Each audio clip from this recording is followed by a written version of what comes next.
Surprise Friday video. Woo! I apologize for the weird lighting in here, and I'm sitting in a weird place on my floor, and yeah, I don't know. But I am running very short on time, so I just didn't want to play around with the lighting or anything. But I wanted to make a video because I haven't made a video in a stupid amount of time. And I miss you guys a lot. I've just been crazed. For some reason, the summer was so much busier than I thought it would be. So yeah, that's the thing. I got new glasses. Woo, yay, new glasses. Anyway, this week's theme is to talk about the 7th Harry Potter book because it's been 7 years, which is really crazy to think about. I was 17, 18, whatever, when it came out. And yeah, so that was a long time ago. I don't even know. But we had to talk about our stories about how we got the book and whatever. So actually, I know Kayla, you were saying, oh yeah, that you've only been to one book midnight release. I've actually never been to a book midnight release. I've been to book signings, but not the same. But I've never been to a midnight release for it. I've been to the midnight showings of the movies. But yeah. So the book came out and I wasn't able to go to a midnight release because it was a Friday night, which is Sabbath and whatever. So I had it pre-ordered and it was gonna be sent to my house I was on a Saturday. So it was it's gonna be sent to my house on the Saturday. And I'm waiting and and we were having we have a big lunch meal and stuff on the Sabbath, and we're eating this the meal, and I'm Mom, it's not here. What's going on? The mail came already. Maybe it's being delivered separately. And I was freaking out because the 7th Harry Potter book was not at my house and I needed it. And then about a little bit more into the meal, someone's oh yeah, Mom, you're not going to tell her, right? And I'm tell me what? And turned out that my mom had hid the book from me, that it had in fact come in the morning mail, and she had not given it to me because she wanted me to actually eat lunch.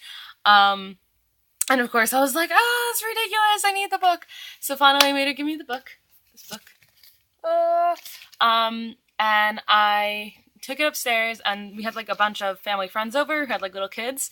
So I had all my I had my two sisters, and a couple of random kids surrounding me, and I just took out the book and read the first chapter out loud, which was not so good because the first chapter is really violent in Deathly Hallows, not something you necessarily want to read to small children.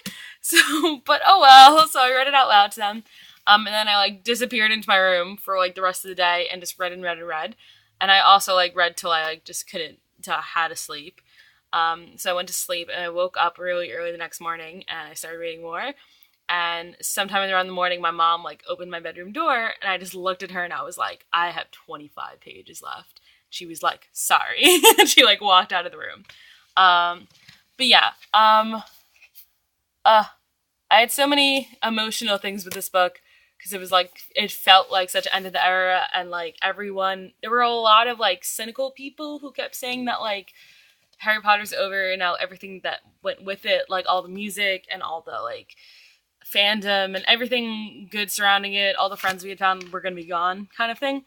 And I was very upset about that idea because I kind of thought that maybe that would happen.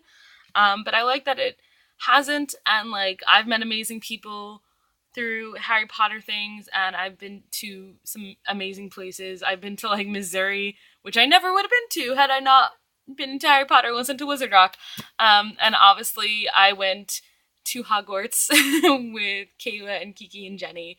And just, yeah, I feel Harry Potter has taken me some amazing places. And so that's my thing about Harry Potter that I'm going to do for today. I have to go because I am going to a 2-day party thing, which makes me sound cooler than I am. But my friend lives in upstate New York, which okay. I always forget that people are from other states. I mean, I don't know the geography of your state, so if you said upstate Colorado, I wouldn't know what you were talking about. But basically there's New York City, which is super city-ish, and there's Long Island and surrounding areas around New York City, which are very suburb-ish. And then there's everything above is just upstate. It's 2/3 of the state we refer to as upstate New York. And that's because it's the boondocks. It's middle of nowhere kind of thing. Some of it, most of it, a lot of it. So my friends live up there, and They like the kind of places where you're a mile away from the next door house. So they said, "Hey, it's our birthday. Everybody bring your tents, and we're gonna have a party." So I have a tent, and I'm gonna sleep in a tent this weekend, and it's gonna be a really, really fun party. And there's gonna be like water guns involved, and like a pool, and just lots of things and some alcohol. But I have to go because I have to go get ready because I'm getting picked up in like an hour to go there. So I love you guys a lot. I will see, I guess not Michael today, but probably Jenny tomorrow. No, Jenny on Monday. God, I'm so bad at days. Okay, bye.